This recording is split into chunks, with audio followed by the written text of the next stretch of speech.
দক্ষিণ কোরিয়া যাওয়ার বিভিন্ন পথ থাকলেও বাংলাদেশের সরকারি পদ্ধতিতে দক্ষিণ কোরিয়া যাওয়ার চাহিদাটা ব্যাপক।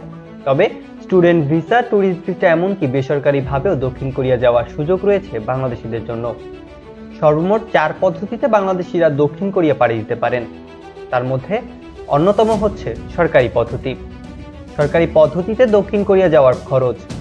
বাংলাদেশি রেমিটেন্স যোদ্ধা এমনকি ভবিষ্যৎ প্রজন্মের এক অন্যতম চাহিদা এই দক্ষিণ কোরিয়া। তার একমাত্র কারণ স্বল্প খরচে দেশটিতে সরকারিভাবেই প্রবেশ করার সুযোগ। সরকারিভাবে দক্ষিণ কোরিয়া যেতে সর্বমোট 2,40,670 টাকা প্রয়োজন।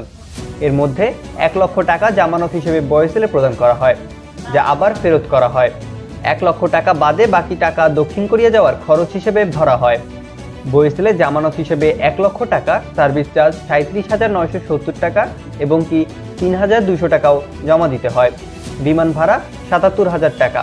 এছাড়া হোটেল ভাড়া, করোনা টেস্ট, সিফিলিস টেস্ট 21,000 টাকা, যক্ষ্মা টেস্ট 1,500 টাকা। সর্বমোট 2,40,670 টাকা প্রয়োজন হয়। বেসরকারিভাবে দক্ষিণ কোরিয়া। সরকারিভাবে ছাড়াও বেসরকারিভাবেও কোরিয়া যাওয়ার সুযোগ রয়েছে। যেহেতু বেসরকারিভাবে দক্ষিণ কোরিয়া যেতে বিভিন্ন এজেন্সি হয়ে যেতে হয়, সেক্ষেত্রে খরচটাও স্বাভাবিকভাবে বেশি হয়। বেসরকারিভাবে দক্ষিণ কোরিয়া যেতে 14 থেকে 16 লক্ষ টাকা প্রয়োজন। ওয়ার্কিং বা কাজের পরে দেশটিতে সব থেকে বেশি চাহিদা হলো স্টুডেন্ট ভিসা। প্রতি বছর বাংলাদেশ থেকে বহু মানুষ পড়াশোনা করার জন্য পাড়ি জমান দক্ষিণ কোরিয়া। কারণ দক্ষিণ কোরিয়া রয়েছে বিশ্বমানের ইউনিভার্সিটি। তাছাড়া স্টুডেন্ট ভিসাও দক্ষিণ কোরিয়া গিয়ে পড়াশোনা এবং অন্যান্য খরচ চালানো খুবই সহজ।